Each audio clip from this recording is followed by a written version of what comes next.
চীনের বেশ কিছু নির্মাতা সম্প্রতি টিকটকে ভাইরাল হয়েছেন, যেখানে তারা জনপ্রিয় বিলাসবহুল ব্র্যান্ডগুলোর পণ্যের প্রকৃত উৎপাদন খরচ ফাঁস করেছেন।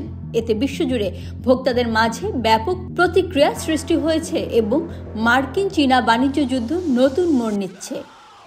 ভিডিওগুলোতে চীনা নির্মাতারা দেখান যে বিশ্বখ্যাত বিলাসবহুল ব্র্যান্ডগুলোর যেসব পণ্য হাজার হাজার ডলারে বিক্রি হয়, সেগুলোর উৎপাদন খরচ মাত্র 20 থেকে $50 মধ্যেই সীমাবদ্ধ। কিছু ভিডিওতে চীনা কারখানায় তৈরি হওয়া একই ধরনের ব্যাগ, ঘড়ি বা জুতার আন্তর্জাতিক বাজারে 50 গুণ বেশি দামে বিক্রি হওয়ার প্রমাণ দেওয়া হয়।